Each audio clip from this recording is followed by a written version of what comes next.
ساعت با وقت پراگ رسا 7 است، یعنی این به معنای اون است که فرصتی بازم ملاقات من و شما فرا رسید. بینندگان عزیز، شالوگ خوجه هستم در آغاز یک روز نو در خدمت شما عزیزان و همین حالا در دوشنبه ساعت 11 است و در روسیه هر اون نفرانی که مورد تماشا دارن ساعت 9 است و با سپاس از یک و یک شما که چند دقیقه خودتان را هر سو برای دیدن و شنیدن خبرهای تازه تاجیکستان و جهان از رادیو آزادی و از کانال آزادی ویدیو میبخشید.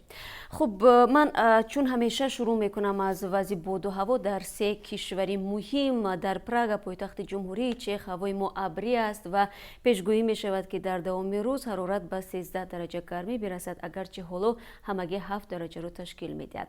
در مسکو مرکز روسیه هوای امروز آفتابی و صاف است ولی خیلی سرد گفته می شود. صبح از 8 و 4 و نصف روزی 1 درجه خنک خواهد شد.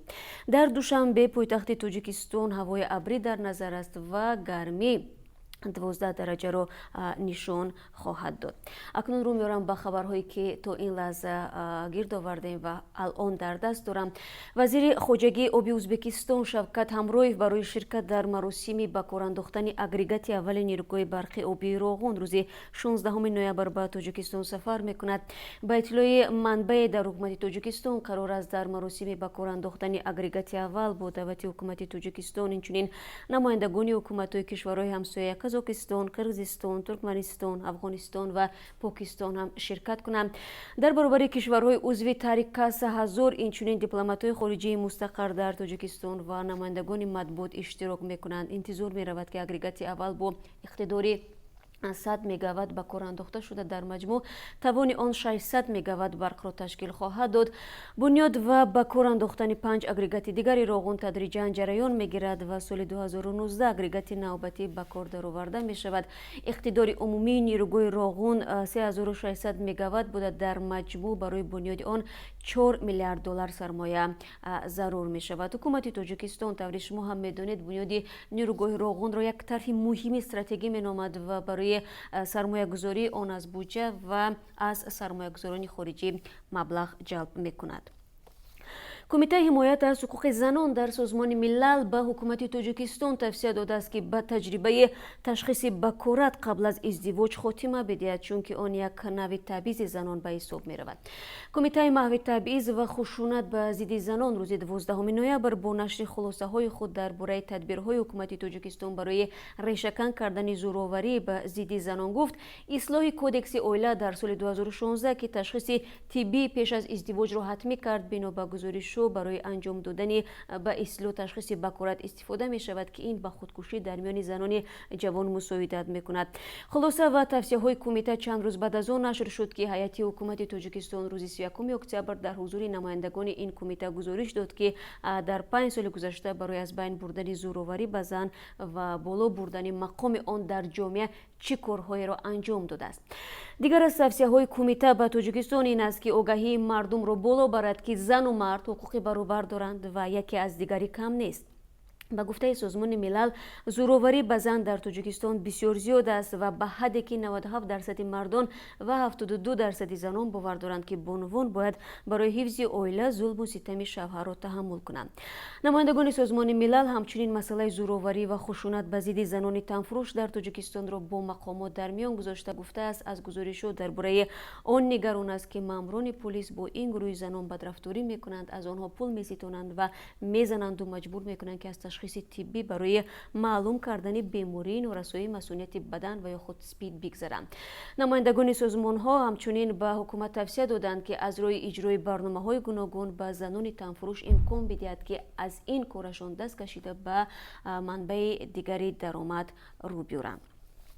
شروع از هفته آینده شهروندان تاجیکستان حق دارند تا 90 روز در ترکیه بدون روادید گشت و گذار نمایند. رجب طیب اردوغان پرزیدنت ترکیه فرمان در این باره را 11 نوامبر به امضا رساند. تا حال شهروندان تاجیکستان حق داشتند که تنها 30 روز در قلمرو ترکیه بی روادید قرار داشته باشند. این فرمان هفته آینده قوه قانونی میگیرد. بر اساس فرمان اردوغان در برابر شهروندان تاجیکستان اینچنین شهروندان ازبکستان، قزاقستان و لیبیا نیز میتوانند بدون روادید طول 90 روز یعنی طی هر 6 ماه در ترکیه بود و باش کنند. ضمناً ترکیه در برابر روسیه و قزاقستان یکی از کشورهایی است که با تاجیکستان نظام روادید ندارد و شهروندان کشور در آنجا به آسانی میتوانند کار پیدا کنند. شماره مهاجران تاجیک در ترکیه را نزدیک 7000 میدانند. مهاجران تاجیک در ترکیه بیشتر در ساختمان و در مرکزهای تجارتی به حیث یاور فروشنده کار میکنند. بیشتری آنها نفرانی هستند که از روسیه اخراج شدند. خب نگاه میاندازیم به خبرهای جهانی. عربستان سعودی اعلام کرد که با هدف تامین موازنه در بازارهای جهانی و جلوگیری از ادامه افزایش نرخ نفت خام استخراج آن را کاهش میدهد. این کشور خاطر نشین کرده است که تحریم آمریکا اجازه میدهد که ایران صادرات نفت به کلانترین مشتریانش را ادامه دهد.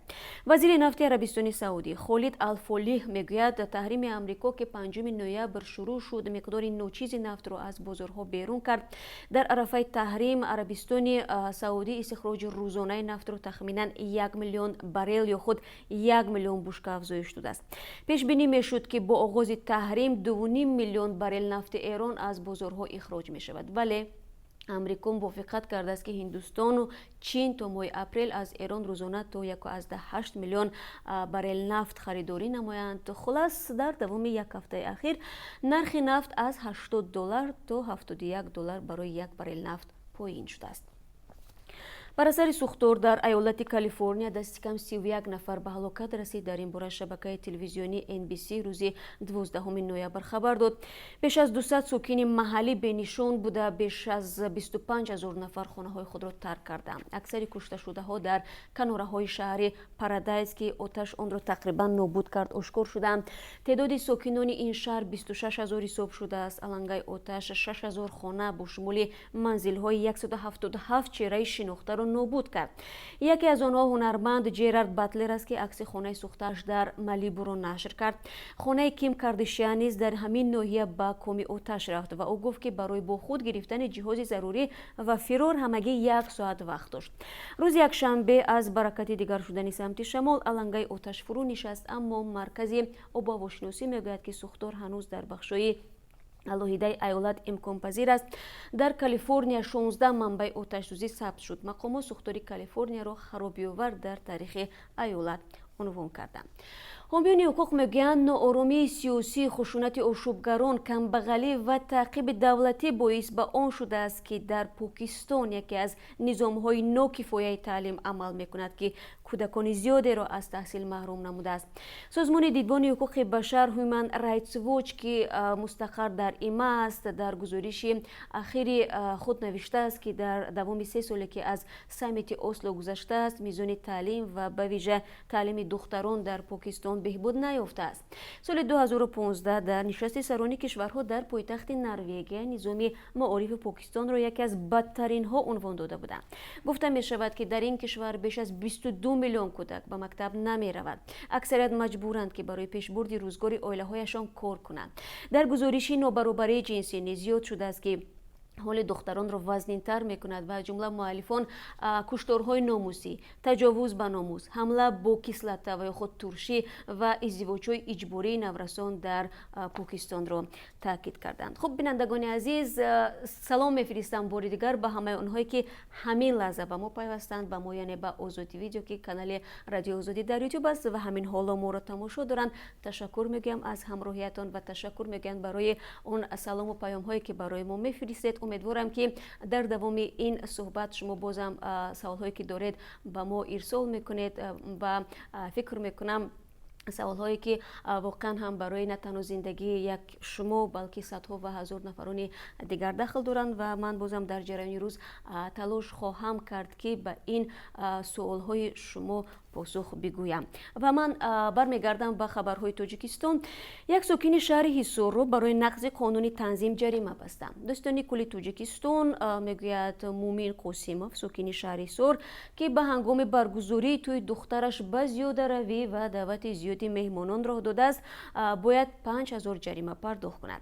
در این نهاد گفتند قاسیموف 1 سپتامبر سال 2018 هنگام توی دخترش از ساعت 7 تا 10 صبح به خویش و تبار و اهالی دهه آشیتوی داده. باز خودی همان روز ساعت 8 تا ساعت 10 بگو در منزل استقامتیش برای زیاده از 50 نفر خشتبارش غذا آماده کرده ضیافت درست است.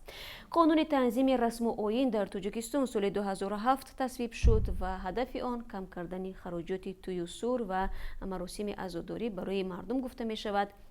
این قانون تعداد مهمانان در عروسی ها را با 150 نفر و طول این مراسم را با 3 ساعت محدود می کند.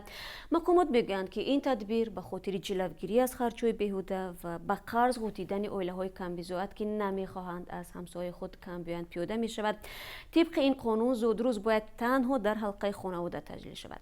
قانونگذاری تاجیکستان برای نقض معیارهای قانون تنظیم مجازات مأموری را پیش بینی می کند. مقامات تاجیکستان میگویند که قانون تنظیم مراسم های ملی در طول 10 سال 18 میلیارد سومانی مردم رو صرف کرد و 1.5 میلیون چروا را از ضبط شدن رهانید. بسیاری ها به عقیده مقامات راضی هستند که قانون تنظیم شاید بوری رعایت سنت های سرخرج را سبک کرد، اما ناراضی ها نیز کم نیستند که میگویند صرف و خرج کار خصوصی شهروند است و حکومت نباید به امور زندگی مردم دخالت کند.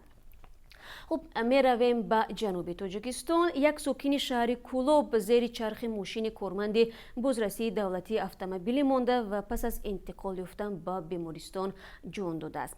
طبق اطلاع منابع در داستانی شهر کولوب حادثه شب 8 نوامبر رخ داده است و سرشنه اعظم امیرشویف کارمند بدعی شهر کولوب ساکن 44 ساله همین شهر قربانعلی حکیموف را پخش کرده است.